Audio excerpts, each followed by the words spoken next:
específicos, né, ou mais recentes, além do legado da ditadura, que é uma experiência autoritária recente que deixa marcas muito profundas, e eu não vou me ater muito nisso porque o curso passa muito por isso já, eu vou falar desses determinantes mais recentes. Mas o mensalão em 2005 vai ser um processo importante de revisão do processo penal brasileiro e de desmontagem do processo da garantia, né? Ali, a ideia da teoria do domínio do fato, ou seja, de punir uma pessoa porque ela deveria ter conhecimento sobre o que os seus subordinados estavam fazendo, né? Se presume que a pessoa sabia o que estava acontecendo, porque afinal havia uma cadeia de comando. Então, isso é muito curioso, porque isso não valeu para aquele da ditadura, né? Porque senão a gente poderia responsabilizar todo mundo que governou o Brasil nesse período da ditadura pelos crimes que estavam acontecendo também nos vários centros de tortura, de extermínio da ditadura brasileira. Mas aí não vale, não, isso eram os porões, né? Isso era uma minoria dos perversos, aloprados das Forças Armadas, mas imagina, não foi uma política de Estado, né? Mas ali valeu essa ideia da teoria do domínio do fato, importada e distorcida de uma elaboração da teoria alemã de direito penal, para dizer que se havia uma cadeia de comando, havia uma hierarquia, você pode responsabilizar o topo da cadeia pelos crimes que estavam sendo cometidos. E isso vai aproximar o modelo brasileiro do modelo norte-americano. Isso, o pacote anticrime que o ministro Sérgio Moro propõe, traz exatamente a institucionalização desses procedimentos. O Brasil já tinha uma lei, a delação premiada, né? E essa ideia da generalização de prisões preventivas, de prisões para poder forçar processo de delação, vai mantendo, vai prendendo, vai tirando informação, vai de alguma maneira confrontando as versões, vai trazendo cada vez mais empresários e políticos e etc. E é evidente que há relações perversas de relacionamento, e sempre houve, né? Tem uma tese interessantíssima sobre a ditadura do Pedro, que é um professor lá da Federal Fluminense, que mostra como as grandes construtoras vieram justamente no período da ditadura. Foram ali que elas se constituíram como grandes empresas, né? Grandes grupos empresariais nacionais, com contratos de favorecimento, de grandes construções faraônicas, corrupção, etc, etc. Então é evidente que sempre teve relação promíscua entre empresariado, burguesia nacional e Estado brasileiro, né? Processo de drenagem de recurso público, isso sempre houve. Mas se começa a justificar, né, qualquer tipo de perseguição e de violação a direitos em nome desse combate abstrato à corrupção, que de resto é muito parecido com o golpe de 64. O discurso anticorrupção é uma marca daquele período também, né, de que é preciso combater os corruptos, e que não são só corruptos do ponto de vista do orçamento público, mas corruptos morais, né, que corrompem a juventude brasileira, né, e traz uma dimensão também conservadora. Mas o mensalão e a Lava Jato vão ser dois processos fundamentais, né? A Lava Jato começa com uma delação específica de um goleiro do Alberto Youssef, de um processo de lavagem de dinheiro, vai tomando uma dimensão, vai fortalecer uma casta dentro do Judiciário, do Ministério Público, do sistema de justiça, já nesse contexto de judicialização, vai recrudescendo o que a gente chama de um populismo penal, porque a sociedade brasileira sempre teve um fetiche da legalidade, né? De que acontece um crime, o que faz, né? Faz uma lei para aquele crime. Tanto que as leis do Brasil têm até nome. Tem nome de atriz, nome de gente que morreu por conta de um crime determinado, você vai lá e faz a lei com o nome da pessoa. Porque tem esse fetiche de que a lei resolve. Ah, mas já tem a lei depois do crime, o que você faz? Aumenta a pena, torna crime hediondo, ou seja, é um momento desse populismo penal desenfreado que a Lava Jato serviu para alimentar ainda mais a ideia de que com o direito penal se responde, se resolve os problemas da sociedade brasileira. Vai ser a partir dessa Lava Jato, dessa operação, que se vai formatar esse novo tipo de processo penal de maneira muito clara. Então, esse é um determinante importante, mais um caldo do neoliberalismo, que vai também se manifestar, inclusive, nos governos dos anos 2000, né? Os governos Lula e Dilma também reproduzem, em certo grau, uma série de medidas também que traziam esse legado do neoliberalismo, né? Há uma série de tensões aí, etc., não dá para explorar, mas é um processo que vai se arrastar no Brasil até uma retomada muito mais vigorosa agora, com a agenda do Temer, com teto de gastos, que limita a ordem social da Constituição, com teto de gastos é impossível ter direito no Brasil. Então não dá para falar a universidade está sem, não, a universidade está sem dinheiro. Não tem dinheiro para a política social no Brasil. Para a saúde é a desmontagem de todo o aparato da ordem social. Porque com teto de gastos o Brasil é ingovernável. Isso não sou eu que estou dizendo, são economistas conservadores que nas últimas semanas estão nos jornais dizendo que o Brasil está ingovernável e precisa rever o que é o teto de gastos, a maneira como foi pensado isso no governo Temer. Mas o governo Bolsonaro aprofunda isso. E além disso, o processo do impeachment e da prisão do Lula em 2018. Né? Impeachment consumado em 2016 e a prisão do Lula em 2018. Renan, mas no Brasil o garantismo nunca funcionou. Verdade. Né? Para a população pobre, negra, das periferias, para essa massa carcerária brasileira, que é de 700 mil pessoas, a gente já tem mais 700 mil pessoas presas no Brasil, 40% são presos provisórios. Isso significa que nunca viram nem um juiz, nem um Sérgio Moro. Não precisa ser um juiz justo, né? Nem um Sérgio Moro na vida. Não viram um advogado, um defensor. São pessoas que estão presas, a gente não sabe, muitas delas nem acusadas. A polícia pegou, está presa, esperando o Ministério Público com uma acusação formal, um juiz apreciar esse pedido. Ou seja, é um processo de, por mais que tenha tentativas, audiências de custódia, etc., mas é um processo ainda, e claro, e essa população carcerária é marcada por raça, classe, etc. Então, o garantismo no Brasil sempre foi uma ficção. Né? Todo esse liberalismo é uma mitologia jurídica brasileira, é uma ficção. Mas isso, em alguma medida, operava na realidade. Era possível disputar esse discurso. Né? Hoje em dia, quando se fala no caso do Lula sobre garantias do processo penal, as pessoas já não estão mais preocupadas. Se o procurador está trocando ideia com o juiz, combinando estratégia de acusação, de condenação, né, rompendo com qualquer possibilidade de direito de defesa, as pessoas falam, mas tudo bem, porque é o Lula, porque é para acabar com a corrupção, porque precisa fazer isso mesmo. Né? Então, o discurso já não tem mais uma tentativa de escamotear o que há de legalidade, mas assume mesmo, porque a finalidade justifica. Né? Então, esse processo recente é muito danoso para o Estado de Direito brasileiro, ou para esse esboço de Estado de Direito que está desenhado na Constituição de 88. É um processo de desqualificação total que vem nesse golpe em 3 atos e que ainda está em curso. E 3 são as agendas principais. Né? O áudio do Jucá com o Sérgio Machado dizia bem isso. Né? Preciso fazer aquele grande acordo com o Supremo, com tudo, ou seja, estancar esse processo de investigação. Tinha uma dimensão ali que era a autoproteção do sistema político. Essa era a mais evidente. Uma tentativa de tirar a Dilma para tentar tomar o controle do Estado, interromper certos processos em curso para preservar uma hegemonia do sistema político, do centrão do sistema político brasileiro, que desde 88 é o fiel da democracia brasileira. Mas, além disso, tem outras 2 agendas importantes, né, que eu mencionei. Uma, de desmontar o projeto social e econômico da Constituição, ou seja, a retirada dos direitos, e isso está de vento em popa, né, e talvez essa seja a grande finalidade do governo Bolsonaro, que é um projeto de destruição nacional, de conseguir retirar isso, desmontar o que tiver que desmontar, não propor nada no lugar, né, um projeto de selvageria mesmo, de retirada total de direitos, e um golpe também contra a diversidade. Né? Não à toa aquela foto clássica do Ministério do Temer, assim, que vinha todos os homens brancos de meia idade, né? Aquela foto logo depois do golpe, quando assume o governo Temer, que era muito simbólica do que estava. Né? Não que o poder tenha sido muito democratizado no Brasil, que ele era muito diverso, mas havia muito mais abertura para isso. Né? Então, essa agenda menos falada, agora com o Bolsonaro fica muito claro, que o Bolsonaro ganhou uma eleição baseado num discurso de mamadeira de piroca e de kit gay.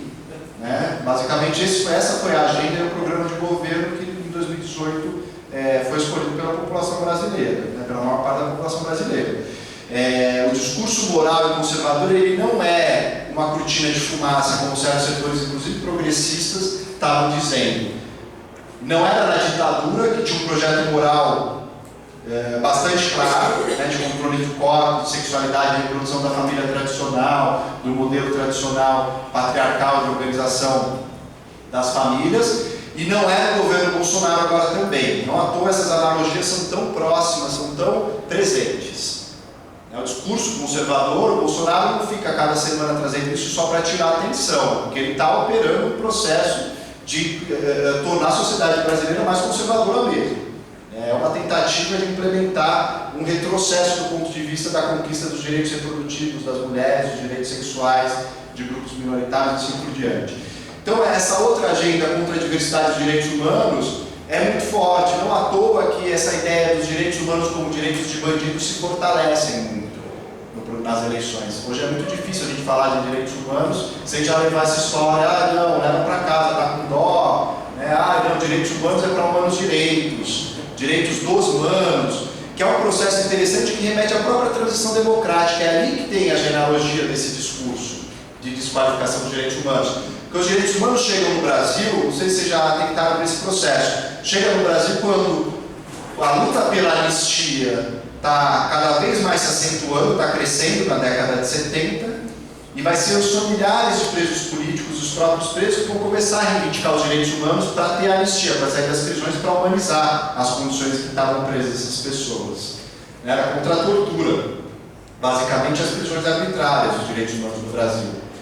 Só que quando se consegue a anistia, essas pessoas saem, uma série de setores progressistas nos anos 80, inclusive o governo Franco Montoro aqui em São Paulo, né, os setores do MDB, Igreja Católica Progressista, Comissão de Justiça e Paz, grupos de direitos humanos, vão começar a adotar esse discurso dos direitos humanos para tentar humanizar os presídios, para ter uma política de humanização dos presídios. Então, peraí, os presos políticos saíram, mas os presos comuns ainda estão lá em situações muito degradantes, muito preocupantes. Só que se o discurso dos direitos humanos servia para os presos políticos, que em geral tinham capacidade de mobilização, né, muitos deles setores das classes médias, urbanas, né, tinham capacidade de repercutir na imprensa, as opiniões tinham cometido crimes políticos, né, crimes de discordar contra uma ordem, serem perseguidos por um Estado autoritário. Os presos comuns já não é isso, né? Presos comuns são pessoas pobres, negras, das periferias, têm uma diferença de status de cidadania e cometeram crimes comuns, que são crimes contra o patrimônio, tráfico de drogas, ou seja, crimes que têm uma dimensão de reprovação social, são crimes políticos. E aí, ao invés do discurso de direitos humanos servir para melhorar a condição dos presos comuns, ele estigmatiza os defensores de direitos humanos, se tornam os defensores dos bandidos e dos privilégios dos bandidos, dizendo que os defensores de direitos humanos não estão defendendo os direitos humanos, mas estão defendendo o crime que foi cometido. Quando não se trata da defesa do crime, se trata da defesa de um julgamento justo, com um direito ao contraditório, uma defesa, e que a pessoa responda pelo que ela fez, mas dentro do limite da lei. Só que se desqualifica, e é muito interessante como esse discurso volta. Né? Então são várias analogias que nos permitem entender esse momento, a chave dessa crise atual, com as pendências mal resolvidas da transição democrática brasileira. Né? Isso volta na eleição de 2018 muito forte. Pode passar, por favor. E aí a Vaza Jato, que vai, para já a gente poder abrir para as questões de vocês nessa meia hora final, a Vaza Jato que vai ser um processo bastante importante agora, vocês devem estar acompanhando os episódios, né? Virou a novela preferida da população brasileira, pelo menos da população mais progressista, mas um processo de revelação, né, das colaborações que havia ilegais entre Ministério Público Federal e Judiciário. É importante dizer, a Operação Lava Jato nunca foi chefiada pelo Sérgio Moro, porque juiz não chefia operação de investigação. O modelo é sistema de polícia para fazer policiamento ostensivo e preventivo, polícia militar. Polícia científica e investigativa, polícia civil. Polícia militar faz flagrante, está na rua, leva para a polícia civil registra, investiga, manda para o Ministério Público. Ministério Público é órgão de acusação. Operação de investigação é polícia e Ministério Público. É isso que investiga. O papel do juiz não é combater corrupção, o papel do juiz é aplicar a lei. Quando o Ministério Público faz uma operação como a Lava Jato, que era chefiada pelo Ministério Público com a Polícia Federal, não era pelo Moro, porque o juiz não pode ser ao mesmo tempo investigador, acusador e julgador. Porque aquelas representações da justiça, desde 2000 anos atrás, na Grécia Antiga, da Roma Antiga, é um juiz imparcial.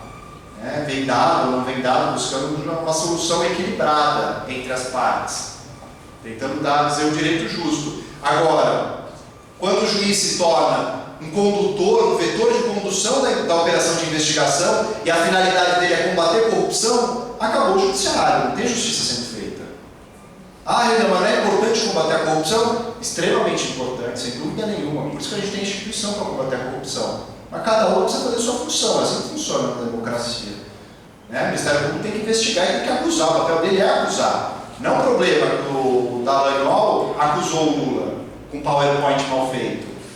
Tudo bem, eu também não sei fazer PowerPoint, o PowerPoint é feio também. O problema não é esse, fazer a acusação. O Ministério Público tem esse papel mesmo, vai fazer a acusação. Podia fazer com mais indícios, né, qualificar melhor a acusação, né, mas isso tudo bem, é da democracia, tem procurador bom, tem procurador ruim, como tem, né, toda a profissão tem gente boa, gente ruim, tudo bem. Agora o problema é quando se torna um tipo de operação casada entre o Judiciário, Polícia, Ministério Público, com uma finalidade estabelecida de antemão, que já não é mais respeitar o procedimento, o devido processo legal, mas é botar alguém na cadeia. É não deixar alguém ganhar uma eleição, disputar um processo eleitoral. Né? Então isso é muito grave. Quando o judiciário se arvora como um poder que tem que combater a corrupção, isso a gente vai para um cenário de salvacionismo, de messianismo. Pode passar, por favor. E eu não vou abordar aqui, enfim, nas perguntas a gente pode falar mais sobre a Vaza Jato, as dimensões todas graves que estão sendo reveladas, há diversos pontos bastante problemáticos de tentativa de intervenção na agenda política, né? Enfim, o judiciário saiu do lugar, o Ministério Público, do que deveriam fazer de acordo com as suas funções constitucionais, né? Para um cenário de fato de fazer política abertamente. Não só abertamente, porque estava em mensagem privada do Telegram, mas agora estão reveladas. Mas só para terminar então, esse papel do Poder Judiciário vai mostrando uma série de seletividades e de casuísmo nessas acusações, né? Então, os pesos são caracterizadamente diferentes, ainda que sempre houve pesos diferentes do ponto de vista da classe, da raça no Judiciário, agora também no sentido da política eleitoral existe, isso ficou muito claro, né? Então, basicamente é contra uma determinada frente de partidos, que representa uma determinada ideologia, né, que se vai perseguir, então tem um viés político-eleitoral muito claro.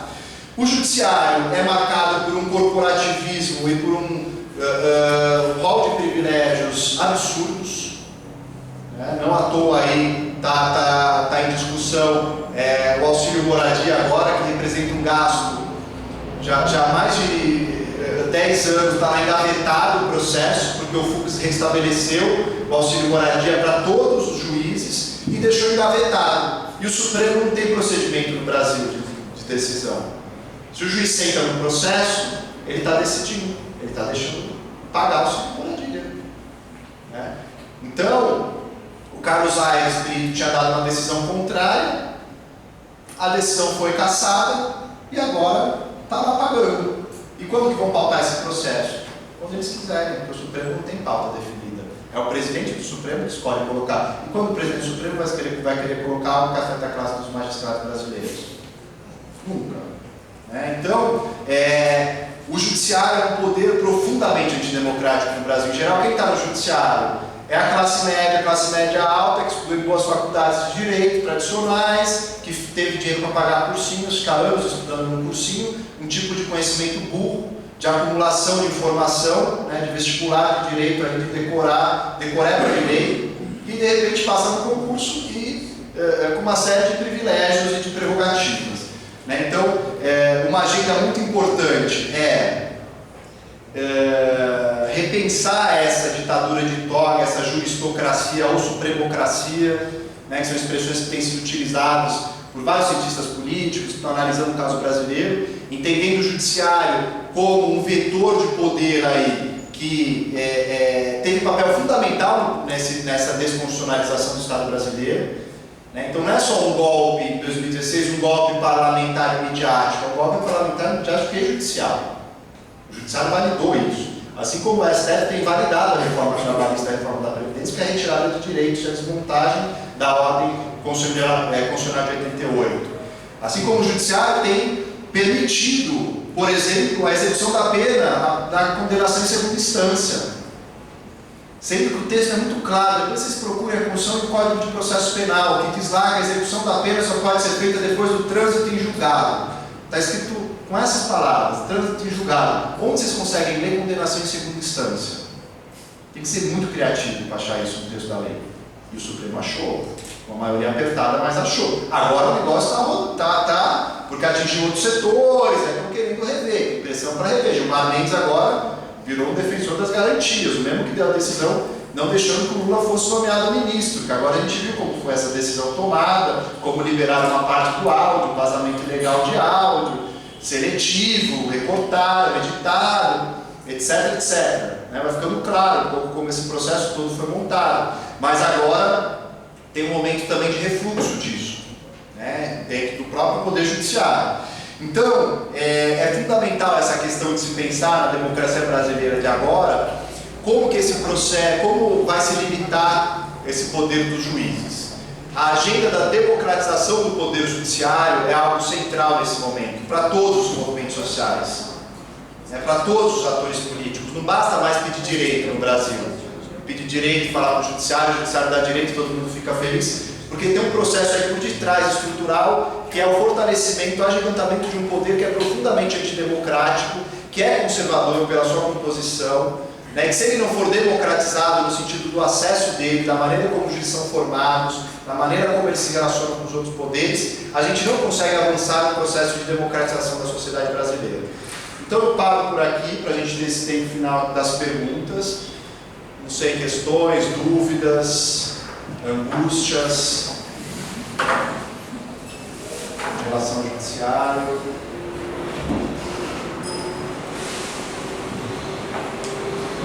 Um de cada vez. Deixa eu só passar um recado então antes. O pessoal vai começar daqui a pouco a sair. Na semana que vem, só lembrando, nós estaremos então no Memorial da Resistência, certo? Todo mundo aqui conhece o Memorial da Resistência.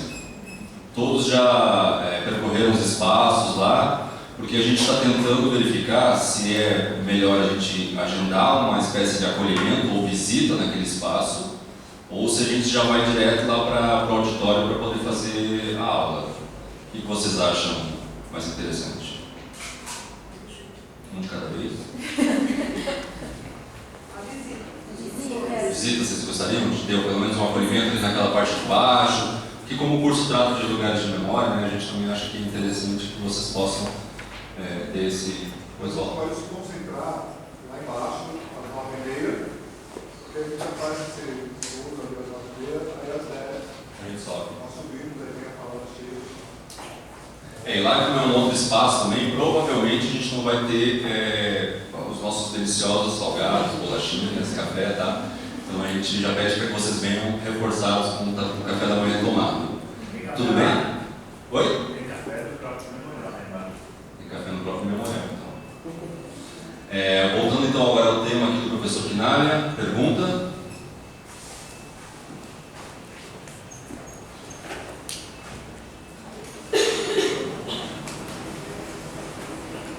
Bom, quando você fala da questão de judicialização das demandas, essa crítica toda que você fez, eu entendo como, de uma certa forma, a nossa Constituição acaba sendo usada de uma forma bonapartista, com esse termo. Aí o que eu quero te perguntar é que tipo de enfrentamento é possível fazer quanto a este poder, que estamos mais acostumados culturalmente a nos levantarmos contra os outros dois poderes, E se há alguma experiência em outro país que você pode usar para exemplificar isso? Alguma outra? Não, vamos fazendo bate-bola. Vamos respondendo a essa. Peraí. Bom, primeiro perguntar em que medida o sistema e a forma como a estrutura do judiciário se consolida hoje acaba sendo herança, ou herda a estrutura de um judiciário ainda mais autoritário que se formou durante a ditadura, que a gente não passou por um processo de reforma, acho que em nenhum nível consistente do judiciário, então, ainda que em outros poderes a gente tenha passado por mudanças, o judiciário ele não sofreu grandes alterações, né? E considerando que ele vem, e aí uma outra questão, considerando que ele vem adotando ali assumindo cada vez mais poder na sociedade, interferindo na política, na forma social como um todo, em que medida a gente pode, acho que essa pergunta dialoga com o que foi feito anterior, em que medida a gente pode questionar o próprio judiciário, né? Com mais judiciário, qual seria o encaminhamento para, de alguma forma, questionar o que vem sendo feito? Não, são excelentes questões, assim, que passam por pensar essa resistência atual, né?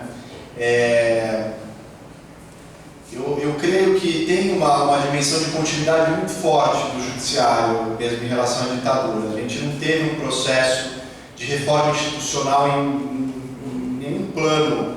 O sistema de segurança pública e o poder judiciário são dois em que fica muito visível isso.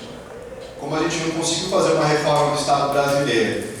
Tanto que tem um texto interessante de um professor aqui da USP do Direito, do Gilberto Bercovitch, que ele fala: o direito constitucional passa, mas o direito administrativo permanece, sobre a transição. Ou seja, o direito constitucional é uma nova Constituição. Mas que adianta ter uma nova Constituição se o regulamento do órgão, da prefeitura, da cidadezinha do interior é um cara que manda lá, que é o mesmo cara que estava antes, dos anos 70, anos 80, anos 90, é a mesma família, que é o cara que está com o parente no judiciário, que é o que... Ou seja, essas relações arcaicas de poder e tudo mais que atravessam esse poder judiciário, elas permanecem. O judiciário brasileiro tem sobrenome, você consegue reconstituir com algumas famílias os tribunais de justiça dos estados brasileiros.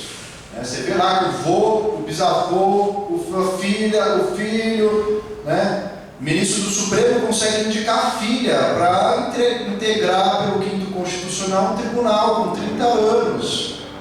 A filha tem pouquinhos anos consegue integrar um tribunal que o pai. Ou seja, essas relações de compadrio, o capitalismo brasileiro é um capitalismo de compadrio, é um capitalismo de relações arcaicas, primitivas. Então, esse avesso à informalidade, à impessoalidade, esses princípios racionais, do que era o liberalismo, pelo menos a representação clássica do liberalismo lá fora, no Brasil, é completamente ideia fora do lugar. Opera com uma outra forma essas ideologias. E durante a ditadura, tudo isso se acentuou, porque a ditadura é um momento de maior centralização do poder político e de menos controle social sobre o poder. O poder é menos compartilhado, menos repartido, e você tem menos estrutura da sociedade, menos sociedade organizada controlando esse poder. E o judiciário refletiu isso. Se tornou uma instituição ainda mais distante da sociedade brasileira, ainda mais burocratizada, corporativistas com privilégios próprios, trocando relações de favores com os outros poderes, e a gente não fez uma coisa que vários países que foram dominados pelo nazismo fizeram, que é um processo de depuração do poder judiciário. Ou que a Argentina faz julgando juízes que colaboraram na ditadura com a repressão, com os assassinatos, os desaparecimentos. A Argentina chegou no nível não só de julgar agentes militares, julgando empresários, agentes civis, mas também julgando agentes do poder judiciário. A gente não chegou a ter uma depuração. O judiciário brasileiro, que tinha, em 1985, no começo de outubro, logo antes da promulgação da Constituição, vai ter 10 dias depois da promulgação da Constituição. Então, isso é muito sintomático da maneira como o Poder Judiciário brasileiro é constituído. A gente não conseguiu fazer essa depuração, essa reforma. E aí, o que fazer em relação a isso? Eu acho que há uma série de... está crescendo cada vez mais essa agenda. Acho que hoje se vê muito mais essa crença no Poder Judiciário como salvador da pátria, esse messianismo judicial, sebastianismo judicial, de que vai ser ali que vem a salvação. Eu acho que cada vez mais está ficando claro que não é assim. Eu acho que está encerrando um certo ciclo em relação à Constituição de 88, que a gente viu que o judiciário é uma maneira importante de reivindicar direitos e de conseguir um pouco mais de garantias, de igualdade. E ótimo. Eu acho que a gente tem que se desconectar e realizar uma desconexão, porque nós vivemos num mundo em que o direito é importante. Infelizmente, é isso. O direito se tornou extremamente importante em todas as democracias contemporâneas. Mas eu acho que o nosso papel é provocar curtos-circuitos. Né? Então temos que sim apostar no judiciário, temos que ir lá bater na porta, reivindicar. Se estão prometendo igualdade, liberdade, justiça, ótimo, entrega. A gente quer isso aqui. Né? Então é ótimo bater na porta do judiciário e reivindicar, mas mantendo, né, uma visão crítica também e uma denúncia desse poder judiciário, o que ele tem de privilégio, de corporativismo. Né? Eu acho que a mídia tem feito muito mais isso. Né? Esse processo do Intercept, mostrando essas colaborações, mostram estruturas muito profundas de como o poder judiciário funciona, de colaboração entre poderes. Né? Ainda é difícil fazer esse debate na sociedade brasileira, porque o conhecimento sobre direito é muito pequeno. Né? Então as pessoas acham normal um procurador ou um promotor ser amigo do juiz. E tudo bem ser amigo do juiz. Agora não pode combinar a estratégia de acusação, porque cada um está agindo num lugar específico. Não é porque os dois são agentes de Estado que eles podem atuar em conjunto desse jeito, né, em relação de compadrio. Então precisa fazer o debate público. Acho que tem que mostrar a gravidade dessas coisas. Eu acho que a sociedade brasileira está vendo mais isso.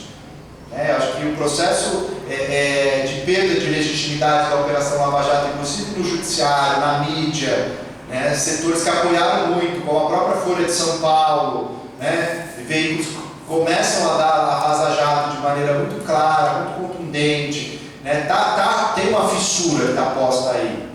Né, acho que é um processo que a gente tem que tensionar essas fissuras, alimentar isso.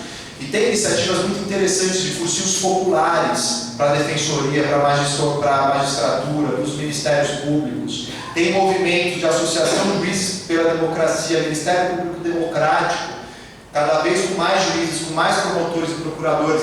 Eu não tenho dúvida que está mudando. Né? Os estudos mostram isso, tem uma femininização das carreiras jurídicas, ou seja, mais mulheres presentes, tem mais pessoas negras presentes, ainda que seja muito incipiente, sobretudo na cúpula tem muito menos, mas na base começa uma renovação. Então eu acho que tem uma mudança já de cultura e vai atravessando essas instituições. O nosso papel é fortalecer isso, né? Buscar oxigenar, democratizar, tornar o judiciário um poder, o sistema de justiça em geral, um poder mais representativo do que a diversidade da sociedade brasileira, das suas forças políticas, sociais, identidades e assim por diante. Eu acho que é só assim que vai ser possível uma democratização efetiva desse poder. Né? Então, acho que os movimentos não têm que abandonar a perspectiva do direito. Ela é fundamental, ela é salutar numa democracia. Né? É evidente que se a gente apostar numa via revolucionária, aí o papel é outro. Né? Aí é acabar com o Estado, aí é superar a forma do direito. E é um debate também importante a ser feito. Né? Que está naquela questão de fundo que eu coloquei aqui: o direito é instrumento de transformação social ou ele ingessa as possibilidades de transformação? Ele impõe uma gramática que paralisa, porque aí já não é mais um movimento social pedindo uma política, é um sujeito de direito pedindo um direito. E tem que ser de acordo com o processo, no tempo do processo, o judiciário tem que dar, vai ter recurso, tem que esperar, toma uma invertida aqui, depois tenta ganhar na instância seguinte. Tem outro ritmo e outro tempo, não é o tempo da política ou do judiciário. Né? Então ele também engessa. Ele despolitiza a ação política em alguma medida, porque ele põe uma gramática de conflito, que é a gramática de conflito do processo. Tem que ter autor, réu, petição, prazo, etc. Né? Em que medida isso também temos que problematizar, pensar essas formas de ação política. Né? Então, acho que o nosso papel é um pouco esse, de começar a debater mais, chamar mais atenção para isso. Iniciativas importantes eu acho que já estão acontecendo em várias frentes, né, de resistência. E eu acho que, no fundo, a gente tem que fortalecer e visibilizar mais essas iniciativas. Bom dia, professor.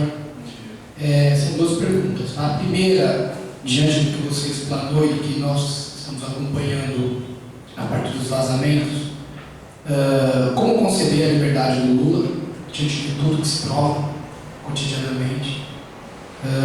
E não querendo ser evidente, mas fazendo um pouco desse exercício, se isso se der, quando será, do seu ponto de vista? E a segunda pergunta, diante do que foi explanado, a igualdade social, ela sempre foi um tanto quanto utópica, né, ao longo da história da humanidade. Para os dias de hoje, pensando no nosso judiciário, ela se torna ainda mais utópica.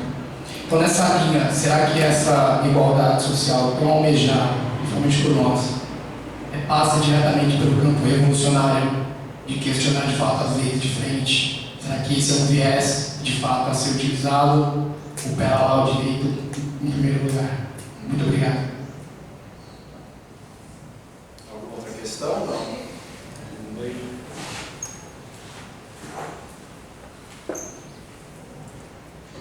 Eu acho que vai casar um pouco com a última pergunta dele, a minha. Como a gente humanizar o direito. Porque, como você já explanou no início da sua fala, você falou que no Brasil há uma diferença, né, de tratamento entre o periférico e o preso político, por exemplo. Né?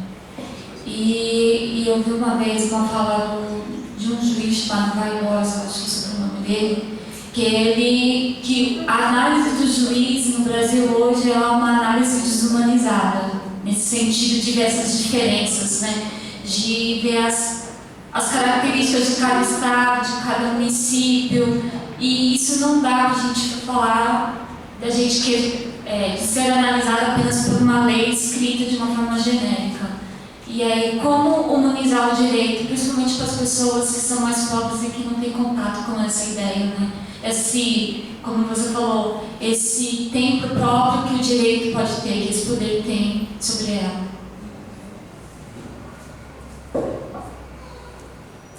Posso responder essas? Já são questões gigantescas, assim. E são desafios, né, que estão postos.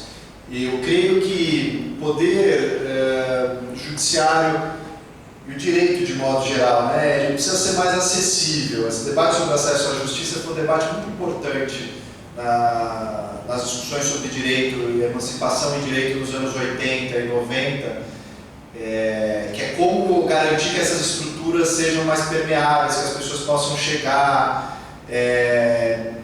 e as defensorias públicas foram muito importantes para essa ideia. A ideia de que era preciso também um trabalho de educação popular em direitos humanos, ou seja, as pessoas serem conscientizadas, entenderem a importância dos seus direitos, se apropriarem deles. Porque no Brasil a gente tem uma imagem do direito, um modelo de cidadania meio truncada brasileira, né? Porque lá fora, o Marshall, que é o teórico inglês, ele vai pensar que a cidadania vem de uma cidadania política, cidadania civil, que era essa de proteger o indivíduo frente ao Estado, né, dos direitos civis, que é o direito a não ser torturado, a sua integridade física, a sua vida. É uma cidadania civil que, no segundo momento, se traduz numa cidadania política, que é quando as pessoas podem se organizar e pedir para votar, para ser votada, as sufragistas vão pedir o voto feminino e assim por diante. Então vai cidadania civil, cidadania política, e a partir da cidadania política, a classe trabalhadora, as classes oprimidas vão ter cada vez mais espaço de participação no Estado, e elas vão fazendo leis sociais, ou seja, vão melhorando as condições de vida e de fato avançando na igualdade. E aí é a cidadania social, então a cidadania civil, política e social. No Brasil isso é truncado. No Brasil a gente ganha cidadania social na era Vargas, quando não tem cidadania civil e política, é uma ditadura. Então, a gente tem um processo de uma cidadania meio truncada. Isso José Murilo de Carvalho vai dizer, né, o historiador, que coloca certos desafios para a gente pensar os direitos. Os direitos no Brasil são vistos muito como dádivas, como presentes, como favores do poder estabelecido. Parece que o poder que o direito é dado, é uma generosidade, é um favor. Então você tem que demonstrar gratidão e não cidadania. E isso porque o Brasil é uma sociedade profundamente hierárquica, né? De um Estado muito forte e uma sociedade muito fraca, muito enfraquecida por esse Estado, justamente por períodos autoritários de destruição da sociedade organizada. Não é à toa que os períodos ditatoriais do Brasil perseguiram a sociedade civil organizada, os movimentos de resistência, os partidos, o movimento estudantil, o sindicalismo e assim por diante, para desvertebrar a sociedade. E assim você cria essa representação dos direitos como se fossem dádivas, né? Então você cria uma relação meio paternalista dos direitos.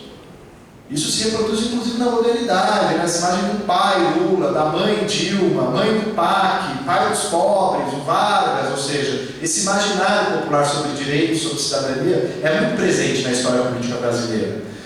Então a gente tem um desafio de reconstruir uma concepção de direito que passa pela ideia de cidadania, de luta política, né? De direito enquanto garantia mesmo das lutas políticas, o direito como a outra face da política também. Não uma concepção de direito também desumanizada, técnica, mas entender que as lutas políticas, em determinados momentos, vão assumir a forma dos direitos. E que os direitos não são permanentes, conquistas que duram para sempre, nenhum direito dura para sempre. Eles dependem de luta política. E conquistar o direito não basta, você vai lutar mais ainda para esse direito ser efetivado na prática. Esse era o meio sonho, conquistando na Constituinte, os direitos estão todos lá.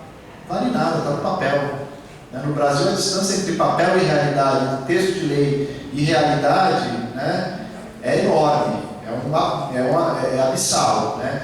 Então, nos coloca esse desafio, eu acho, de buscar modos de tornar os direitos mais acessíveis. Então, a linguagem, o direito já é pensado numa linguagem hermética, fechada, para a população não entender, né? Ficar se falando latim.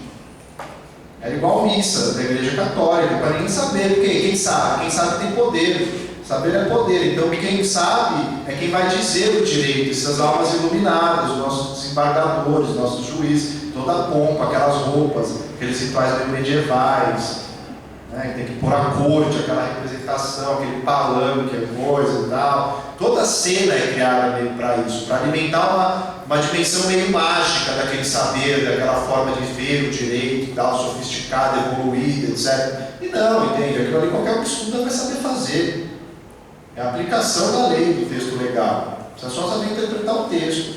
Então é preciso desmistificar também, né? Eu acho que tornar o direito mais popular, mais acessível, tanto por instituições como as defensorias que cresceram muito e têm um papel fundamental em várias frentes, desde combater a repressão dos protestos, até buscar proteger grupos vulneráveis, né? As defensorias têm atuado, o Ministério Público tem setores interessantes. Nem todo mundo no Ministério Público é igual a esses procuradores que a gente tem visto que comemoram a morte de não sei quem, que ficam fazendo esse tipo de piadas com pessoas com deficiência, etc. Acho que tem muita coisa bacana acontecendo, né, do ponto de vista de proteção do meio ambiente, da cidadania, em vários aspectos. Então eu acho que é um processo. Eu acho que a gente avançou muito desse ponto de vista, né, de tornar a lei, dar mais lastro social, né, trazer mais para a sociedade. E aí remete a essa questão que você traz, né, se o direito é alternativo ou não é, né, meio que reforma ou revolução, que é o que fazer juntando Lênin com Rosa Luxemburgo, né, reforma ou revolução. É um debate bastante forte e longo, enfim, dentro do campo da esquerda. Eu leio esse debate numa chave menos excludente, né? Eu acho que é preciso, a gente precisa de reforma e de revolução, tudo ao mesmo tempo que agora. Então eu acho que é o que vai chegando antes do que a gente vai construindo antes, né? Eu me afasto de uma visão de uma idealização da revolução enquanto um dia D, ali o dia da tomada do Palácio de Inverno, onde a gente toma o poder e resolve tudo, né? Porque eu também acho que a esquerda às vezes reproduziu essa visão. E aí ninguém discutiu quem lavava a louça depois da Revolução, né? Porque é disso que se trata também. Não, essa demanda das mulheres, LGBTs, negros, isso é para depois da Revolução. Vamos primeiro fazer a Revolução, e aí acabando o capitalismo a gente discute essas outras coisas. Não tem espaço para isso. Tem que discutir tudo agora. Tudo demanda legítima e necessária para a gente construir um novo sujeito, né? Um sujeito revolucionário, um sujeito político, que seja mais desconstruído, que não reproduza esses preconceitos, né, que consiga abrigar essas outras lutas também. Então eu acho que é preciso construir uma concepção que é evidente que isso não é fácil, né? Acho que passa por uma prática concreta também, né? Uma praxis de conseguir juntar essas coisas, mas eu acho que é possível.